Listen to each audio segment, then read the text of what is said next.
So right before Thanksgiving, a couple of weeks ago, I went to get a COVID test. And somebody suggested it was one of the walk-in places in Rockville Center. Said the lines were not so bad. So I went. That wasn't completely true. There was definitely a line. It wasn't as crazy as some of the lines that I saw over the last couple of weeks. But I was waiting outside on the sidewalk. And at a certain point, somebody who worked in the clinic came out, and she had a clipboard. So she wanted to kind of, I guess, like almost pre-register us to maybe move the process along. So just, what's your name, date of birth, insurance information, that kind of stuff. So I gave her that. I said, she asked what my date of birth was. I said 6/23/65, June 23rd, 65. And as soon as I'm done, there's a guy who was standing right behind me. He says to me, "What'd you say your birthday was?" And I said, June 23rd, 65. And he said, "Me too." Same day, same year. It's kind of crazy, and that had never happened to me before. I looked way better than this guy did, by far. Just saying. Anyway, we talked for a bit. We were both born in Brooklyn, so he didn't know. I knew the hospital that I was born in. He didn't. So who knows? We might have been roommates. If it had to have maybe been the same hospital. Anyway, we eventually get into the inside, the doctor's office, and we're now kind of seated in this waiting room area. So we just talk a little bit more. And he says to me, he says, do you remember in high school and then college and the whole drinking age thing? I was like, yeah, you bet I do. If you were born in 1965, you remember well kind of the drama that involved the drinking age, the change of the drinking age. For us, it was kind of traumatic. We were 17 when the drinking age was 18. And then it moved to 19 before we got to 19, before we even got to 18. So it was like, another year we had to wait. People forget that actually for 2 years, it was the drinking age was 19, not 21. It didn't go from 18 to 21. Only those of us who were affected would probably remember that. So then anyway, I'm 19 and of age. I was 20. I remember I was 20 actually, and there was talk that, they were going to move it to 21. So when I was 20, it went to 21, which meant there was no grandfather clause. So we were outraged. We couldn't believe this. We were like, we had never been so civic-minded in our lives. We wanted to write the governor, and we were just, this is unfair, and we have rights. You could be in the army carrying a rifle some part of the world, and you can't have a drink. You can vote at 18, and you can't have a beer. There may or may not have been some conversation about fake IDs in this doctor's office during that time. Anyway, it was funny talking to him because a lot of these I never met the guy, but just very common memories came back because we were just from the same time.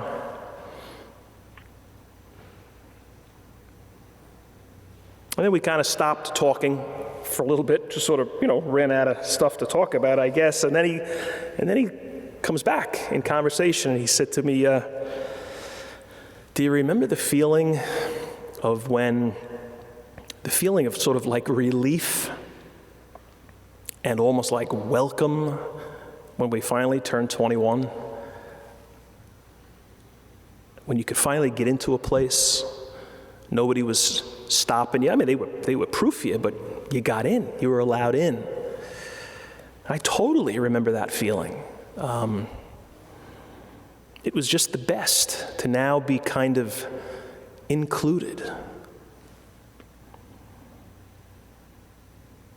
Being allowed in.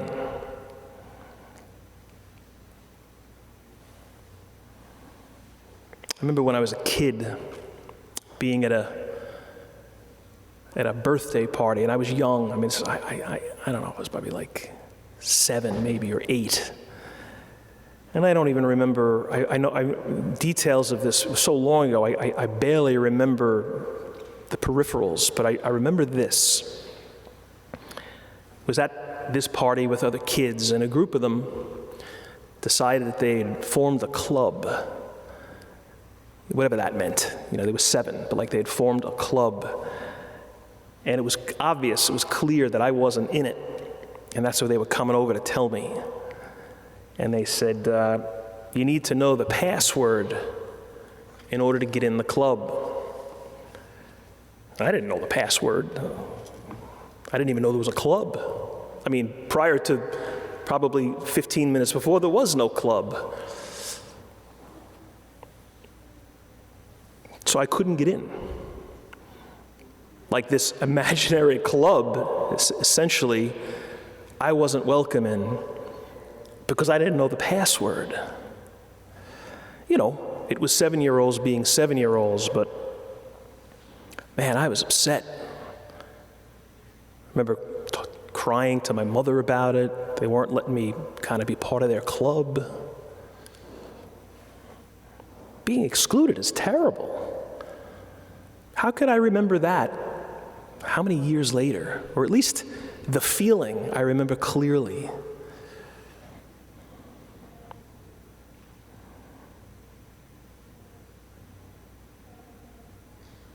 I wonder why God chose a stable for his son to be born in. People have written forever about that. Was it just the practical fact of the moment? Or maybe did more go into it? Was there something going on? Was it part of some plan? God plan? Why not have him be born into a mansion or a palace? I mean, isn't that where the Messiah, you would kind of anticipate the Messiah being born into? I mean, a barn? Maybe it's for this simple reason. Because most people wouldn't have felt welcome in a mansion or a palace, because most of us don't come from palaces and mansions. Anybody can go to a barn. Nobody feels unwelcome in a stable. No passwords needed to get into the stable. Man, maybe that was part of this. Maybe this was like one more piece to this just genius, divine story. No, we're gonna send him to the people in kind of a smelly barn, so nobody will ever feel like they can't get close to him. But if you put him into an exclusive club where passwords are required, some people just won't even go near it.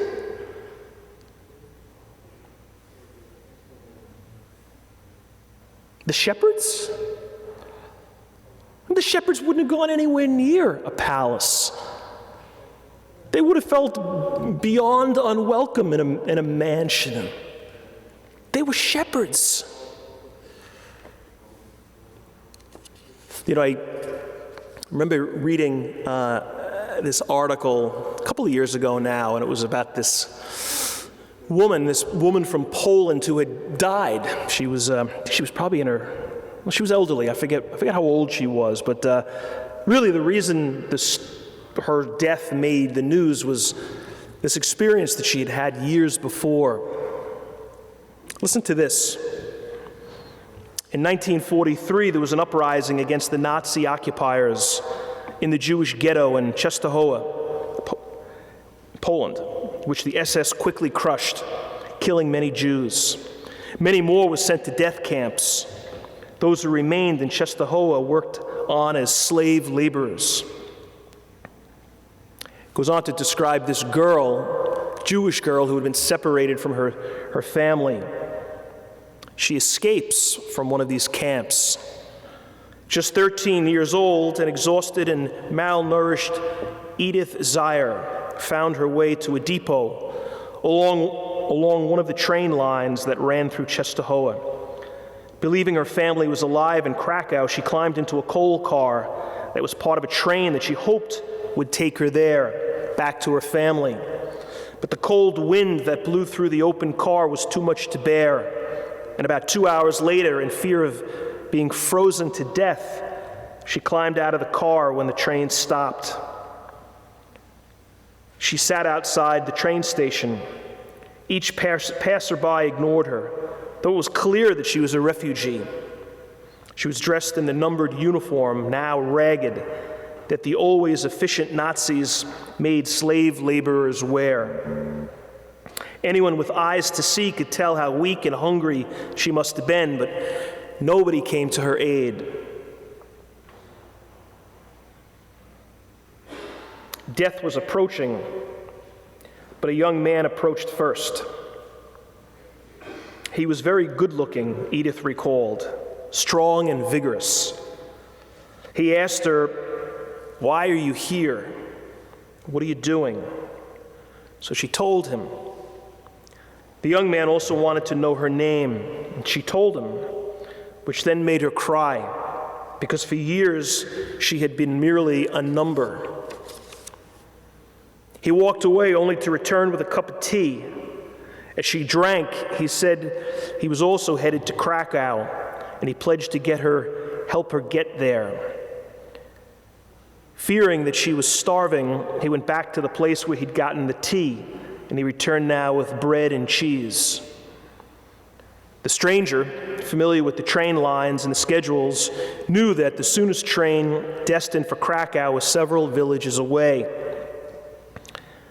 "Try to stand," he said to her, but she couldn't. So he took her up onto his back, and he carried her more than 1.5 miles to that other station. Once again, she found herself in a coal car. Another Jewish refugee family was also hiding there.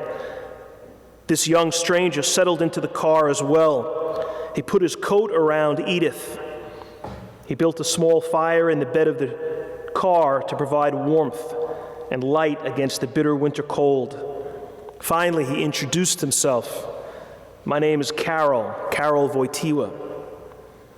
With the coat removed, Edith and this Jewish family could see that he was a Catholic priest, or so they assumed from the cassock he was wearing. In fact, he was still just a seminarian. When they arrived in Krakow, Karol exited the train to get information that might help Edith find her family. When he returned, she was gone. "I ran away," she said, "because people started to ask why this priest would help this Jewish girl. Why would he take that chance?" She recalled hiding behind a stack of metal milk containers when he began calling out her name, "Edith, Edith, come back." Here were two people in a ravaged land, a 24-year-old Catholic and a 13-year-old Jew. The future pope had already lost his mother, father, and brother. Edith, although she didn't know it at the time, had already lost her mother, father, and sister. They couldn't have been more alone. When she read in a newspaper in 1978 that this extraordinary man had become pope, she wept.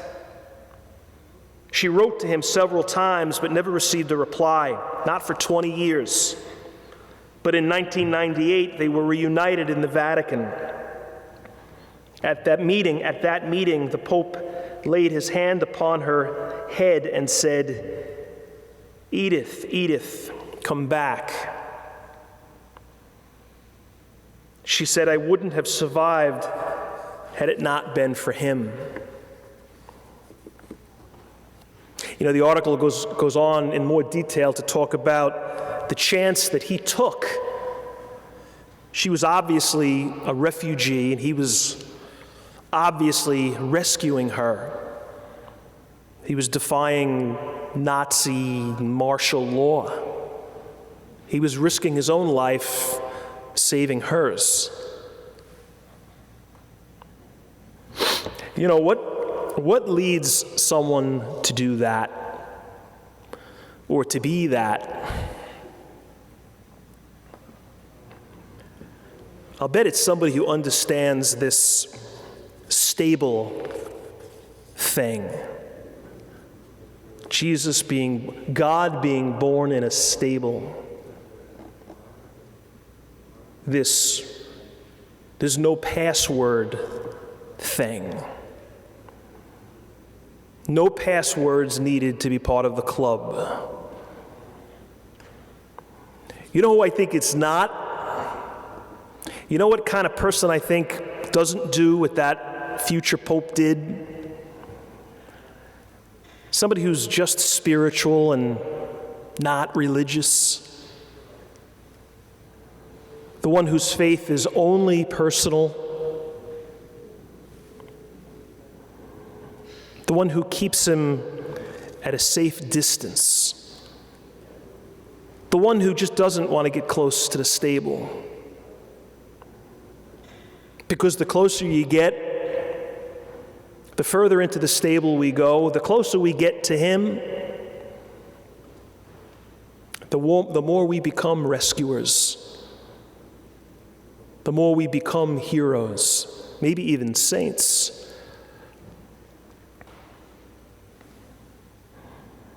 Pope Benedict had this great quote. He was just talking about the Christmas story.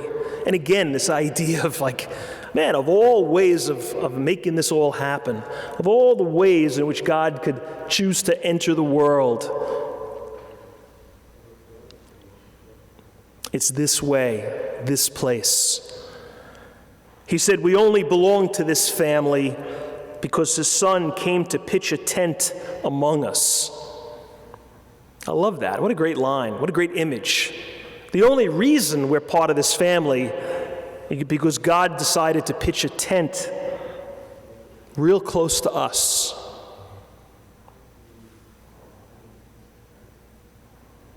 He sets up camp right next to us. No clubs, no passwords.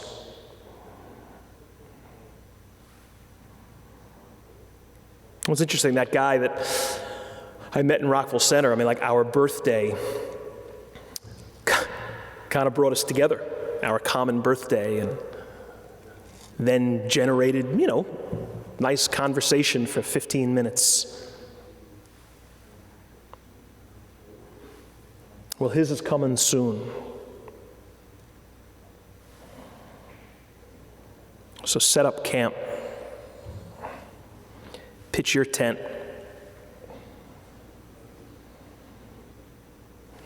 Let him get close.